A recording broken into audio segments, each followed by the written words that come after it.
अस्सलाम वालेकुम। ये बहुत खुशी का मकाम है हम सब लोगों के लिए कि हमने देखा कि सेंट पॉल सिटी काउंसिल की तरफ से एक रेजोल्यूशन यूनानिमसली पास की गई 5-0 से, जिसमें ये स्टेट किया गया इंडिया और वहाँ की रूलिंग पार्टी मुस्लिम जेनोसाइड के अंदर इन्वॉल्व है। और ये कहा गया कि जो रूलिंग पार्टी है वो लोगों के अंदर एक डिस्क्रिमिनेटिव सोच को प्रोवोक करने के अंदर शामिल है। रूलिंग पार्टी का किरदार मुसलमानों के लिए डिस्क्रिमिनेटिव है। और आज हमें समझना है कि दर हकीकत ये जो रूलिंग पार्टी बीजेपी है, इसका हुकूमत में आना कैसे हुआ। और जब भी कोई पार्टी किसी मुल्क के अंदर आती है, अगर हम एग्जांपल लें टर्की की, तो जब टर्की के अंदर एर्दोआन की हुकूमत बनती है तो वो मुस्लिम वोट्स के साथ आता है। वेयर एज हम वहाँ पे जब HCC की पार्टी देखते हैं तो वो लिबरल वोट्स के साथ जीतते हैं, जो इस्तांबुल और अंकारा के अंदर। सिमिलरली हम इंडिया के अंदर देखते हैं कि एक कांग्रेस पार्टी है जो लिबरल लोगों की बात करती है, जो न्यूट्रल, जो स्पेस देने की बात करती है। और दूसरी पार्टी बीजेपी, वो बीजेपी जिसकी पेरेंट पार्टी RSS है। और ये RSS की सोच, हिंदुत्व सोच के साथ, शिवसेना की सपोर्ट और सोच के साथ बढ़ने वाली पार्टी, जिसके सरगना मिस्टर मोदी हैं। आप अगर उनकी सोच देखेंगे, उनका एजेंडा देखेंगे, तो उनके एजेंडे में ये शुरू से बात थी कि वो आर्टिकल 370 को अबॉर्ट करेंगे। ये शुरू से बात थी कि वो सिटीजन बिल जो है वो लेकर आएंगे और मुसलमानों को सवाल करेंगे, तमाम अकलियतों को छोड़कर एक मुसलमानों से सवाल करेंगे कि आप कौन होते हैं, और आपकी सिटीजनशिप के ऊपर सवालात, आपके ख़ानदान के ऊपर सवालात और आपकी वफादारियों के ऊपर सवालात होंगे।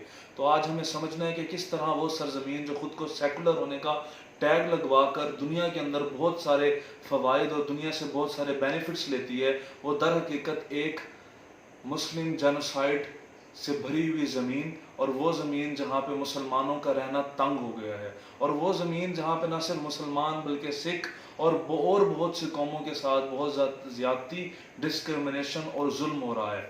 तो आज हमें समझना है कि जो RSS और बीजेपी जिसकी सोच एक तकलीफ दे सोच है, ये है क्या दर हकीकत। हम देखते हैं कि कश्मीर के अंदर जब आर्टिकल 370 और 35A को अबॉर्ट कर दिया गया, तो उसके बाद एक डेमोग्राफी चेंज करने के लिए एक बहुत बड़ी साजिश की गई मोदी की तरफ से। और वो साजिश ये थी कि किसी तरह मुसलमान की जो मेजोरिटी है कश्मीर में, उसको अकलियत में तब्दील किया जाए। और ये कोई नई बात नहीं।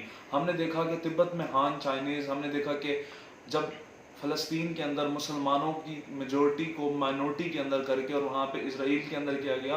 और इसी तरह दुनिया के अंदर बहुत सारी जगह के ऊपर हमने देखा कि ये एक टेक्निक अपनाई गई जिससे वहाँ के जो लोगों की मेजोरिटी को माइनॉरिटी के अंदर बदला गया और दूसरे लोगों को वहाँ पे शिफ्ट किया गया। तो आज ये हमारे पास आखिरी मौका है कि हम कश्मीर के लिए अगर आवाज़ उठाना चाहते हैं, तो ये वो आखिरी सदी है जिस सदी में कश्मीर में बात हो सकती है, क्योंकि इसके बाद हमारे पास वो मौका जो मेजोरिटी होने की वजह से है वो ना रहेगा।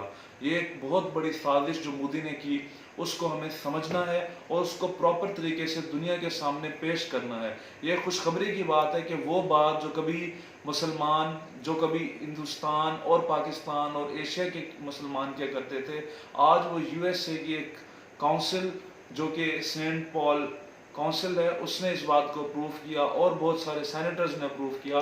तो आज हमें इससे गोल्डन अपॉर्चुनिटी को अवेल करना चाहिए। बहुत शुक्रिया।